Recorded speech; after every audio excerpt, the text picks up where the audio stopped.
Si Nech Day, magaling magmahal, Ay, sarap magmahal, Kilala ko yan. magaling magpatuso.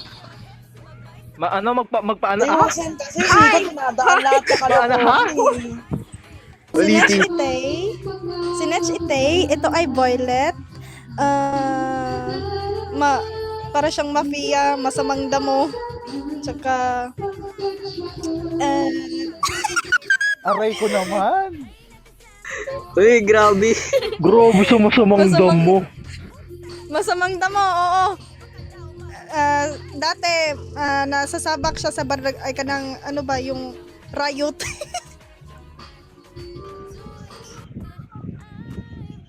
Si Nech Itay. Lalaking umiibig. Wala akong maisip.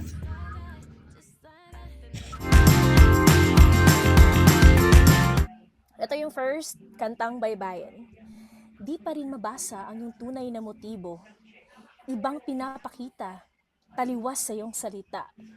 Pero ayokong magduda, baka lang sa simula. Maghihintay na lang na ika'y dumaan. Sana ay maibsan ang aking pangungulila. Uy. Sino Uy. Kantang baybayin daw. Ayun. Maulan ba sa inyo?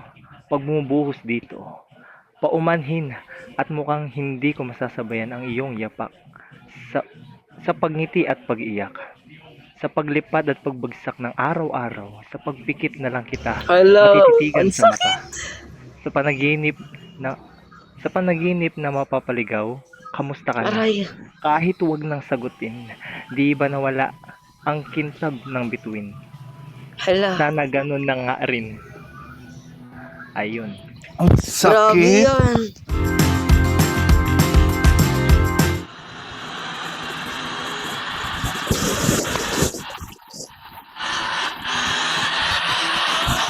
She loves me at my best. You at my best. At inabaliwala mo lang ang lahat. Kaya mo ba pinatay yung girlfriend ko dahil lang dyan? Kasi, iniwan mo na lang ako na walang dahilan tapos walang ikaw nagpe-pretend. Kaya na-bitter ka lang parang hindi tayo jowa. Parang hindi tayo magjowa. Kaya ako pinatay yung hinayupak na babae na yan. Nagpakamatay ako para madama mo paano mawala ng dalawang babae. Ina. Porket iniwan mo ko, bitter ako. Dahil pinaasa ako, bitter lang ako. Porket gusto ko lang di ba pwede? At ngayon isasama mo na kita. Paghihirap ko, tumawa ka na. Parang may killer sa movies, Anya. Puta.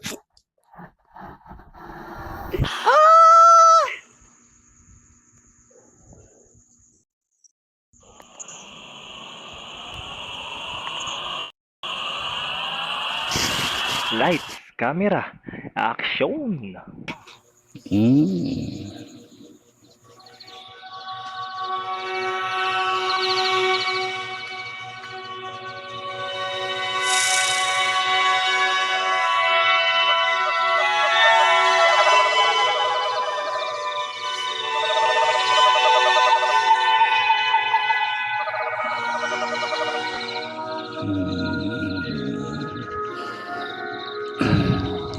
Gabi na pala.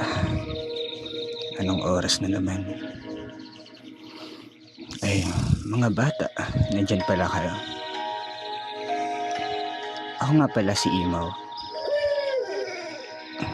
Nakatira sa malayong lugar.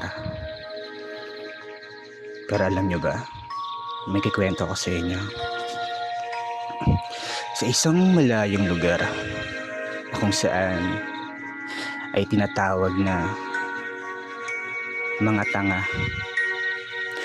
Mga tanga ang mga nakatira doon. Bakit nga ba? Ating tuklasin. Tara, samahan niyo ako.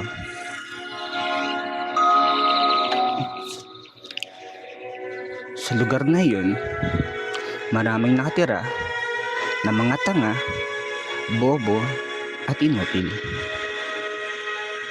Pero, merong isang tao o dalawang tao na kung saan laging busy at laging abala sa kanilang mga ginagawa. At bigla akong may nakita at tinanong, sino nga ba yun? At bilang sumagot na kung sino siya, siya ay si Mira. Halika't tuklasin natin ang kwento ni Mira.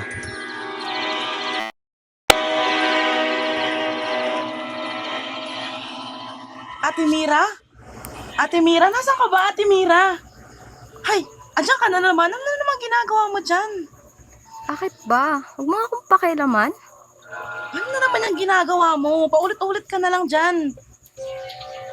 Gumagawa ako ng potion para mahalin niya naman ako. Ano ba naman yan, Ate Mira? Araw-araw mo na lang ginagawa yan. Lahat na lang ng bagay na pwede mong gawin, ginawa mo na. Hindi ka pa ba titigil dyan? Wala na akong maisip na ibang paraan kundi ito na lang. Ginawa ko na lahat. Ano ba, Ate Mira? Ang tanga-tanga mo. Bakit ba? Wala namang magbibila ko ilang beses ka nagpakatanga, di ba? Kaya hayaan mo na ako. Oo, naiintindihan ko dahil pamilyang tanga tayo, pero hindi ba pwede mahalin mo na lang yung sarili mo? Bakit? Kailangan ko siya. Ito na lang yung natatangi kong paraan. Alam mo, Ate Mira, don't ever think it was a mistake to find yourself. That you choose to love yourself a little bit more. Wala namang mali doon, di ba? Di ba ikaw yung tagapagmana lang ni Reo? Anong gagawin ko? Mahal ko siya. Anong mahal mo siya? Para kang tanga. O, tanga tayo. Pero ba't ka magmamahal ng 60 years old? Ano ba? Ha? 60? Sabi niya, Oo. 25 lang siya. Oh my God. Ayoko na pala siya kung ganun. Just double him and give him to the next person. Gosh.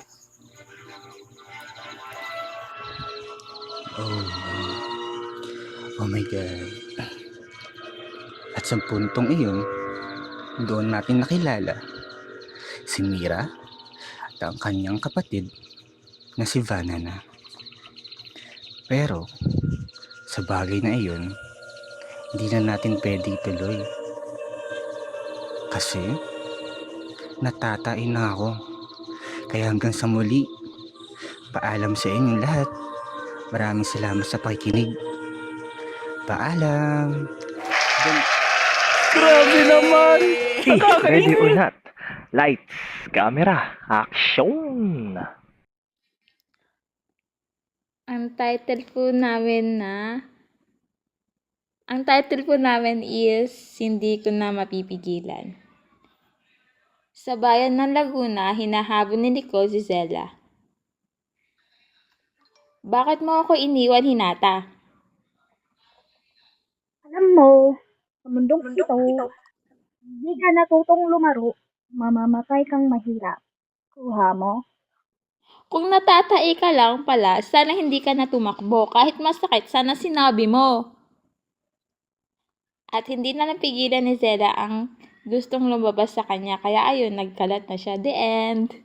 Ano natin? Ready or not? Lights, camera, action! 3 taon na ang nakalipas mula nang magkahiwalay sina Kurisu at Ella pagkatapos ng isang misyon na nauwi sa trahedya. Si Kurisu ay napilitang magretiro matapos maipit sa isang pag-aagaw ng kapangyarihan sa loob ng kanilang organisasyon. Si Ella naman ay nagpatuloy sa kanyang misyon bilang isang independent agent. Ang kanilang dating kakampi na si AM ay naging Rouge agent at ngayon ay nagtatrabaho para sa isang kriminal na sindikato. Sa pagkakataong ito, nakuha ni AM si Kurisu upang pilitin siyang sumanib sa kanilang grupo. Si Ella ay dumating upang iligtas si Kurisu. Ngunit nagkaroon ng tensyon sa pagitan nila dahil sa mga nakaraan. Si Kurisu ay nakatali sa isang upuan. May mga pasa pero matapang. Si Ella ay nakatayo ilang hakbang ang layo. May hawak na baril. Habang si AM ay paikot-ikot sa kanila na may mapanirang ngiti sa mukha. Kung kailangan ko ng tulong mo, hihingin ko. Pero kung hindi ko hinihingi, huwag mong ibigay ng pusa. Kasi ibig sabihin nun, kaya ko, sarili ko. na kaya ko nang wala ka. 3 taon na. Hindi ito tungkol sa paghingi ng tulong, Kurisu. Tungkol ito sa pagtitiwala. Kung mahal mo ang bayan natin, bakit mo sasaktan? Nakakatawa kayong dalawa. Drama lang ba ito o may plano kayong mabaliw? When you choose to love, dapat tapat. Kasi kung mahal mo, bakit mo sasaktan? Gumising ka, Ella. Hindi lahat na nagmamahal nasusuklian ng pareho. Siguro nga tama si Kurisu. Pagmamahal, kalokohan. Hindi mo kami maiintindihan, AM. Hindi mo pinagdaanan kung ano ang pinagdaanan namin. Si Kurisu ay nakatakas mula sa mga tali. Kinukuha ang baril ni Ella at itinutok ito kay AM. Pero ngayon, alam ko na. At sisiguraduhin kong matatapos na ito. Dito at ngayon. Subukan mo, Kurisu.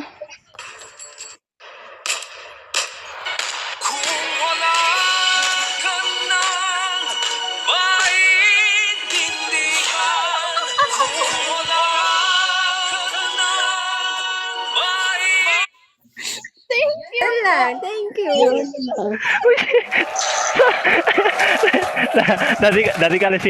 Dati kasi hindi ka nag-iisa.